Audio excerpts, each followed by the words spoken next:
Britain wants to return looted treasures to Ghana, but only as a loan. Europe's biggest cities are coming to a standstill after a massive breakout of farmer protests. It's a revolution the press has been told to ignore. And the African Union has given the Italian government a tight slap. We are not beggars. The Union told the Italian government in response to a new plan to economically colonize Africa. Thank you for tuning in. This is Ratna. You are watching Empire Diaries. Tonight, we will look at 3 recent developments that your media outlets are trying to hide from you.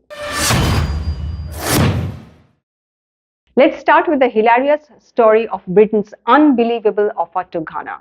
The African country has been telling London to return some highly precious gold and silver artifacts. About 150 years ago, British invaders had stolen those treasures from the Asante royal family in Ghana.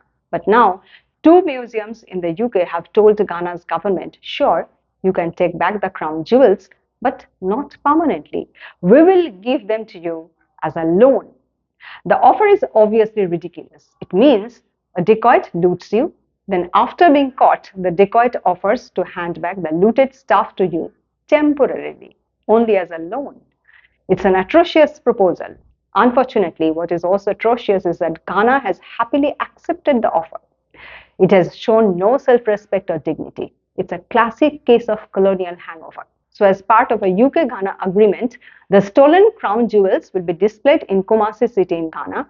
Kumasi was a capital of the Asante Empire in the past. A total of 32 artifacts stolen by British thieves are held by the British Museum and Victoria and Albert Museum.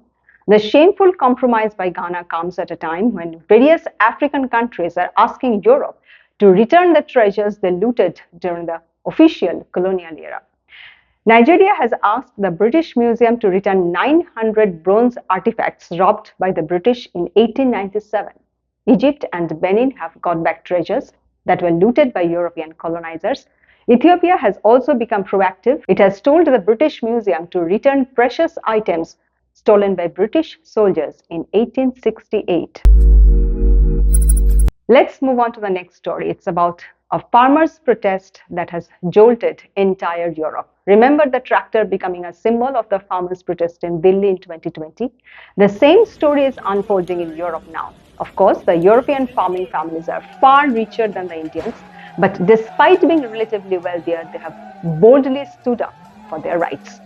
They are marching against their government for trying to cut down on their rights and income. The show of defiance is a welcome movement against neo-colonialism sweeping across the world. France, Germany, Belgium, Italy, Greece, Netherlands, Poland, Romania, the list is growing. Farmers in these countries have launched massive protests against policies that can someday choke agriculture in Europe. They have blocked streets, highways, and town squares by lining up thousands of tractors. They have surrounded government buildings in major cities. They are chanting and singing, voicing their anger and anguish. The protesting farmers are making multiple demands. They are urging their governments to stop bringing policies that will reduce their net income. Stop importing cheap agricultural products because they will kill local farming, and don't take away their rights to minimum support prices for what they grow. Just like India's tractor protest made a deep impact, the repeat in Europe is also making governments take a U-turn. Already the French government has fallen on its knees and said sorry to the protesters. French farmers have decided to calm down. They have received assurance that some of the anti-farming policies will be scrapped. Rest of Europe is still raging, but the mainstream media isn't showing you the visuals. The episode stands out as a glaring example for corporations that try to manipulate food distribution and agriculture.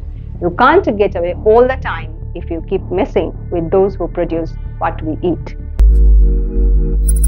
Next, let's look at tonight's last story. It's about a royal snub that the snooty Italian government received from the African Union. Recently, Italy hosted leaders from 45 African countries in the city of Rome. It was attended by Somalia, Kenya, Zimbabwe, Tunisia, Senegal, and so on. For Italy, the official purpose of the summit was to officially build a stronger bond with Africa.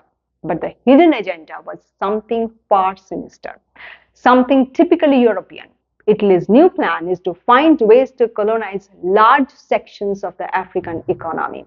Basically, the Italian government wants Italy's big businesses to cleverly enter African markets and to eventually profit from it.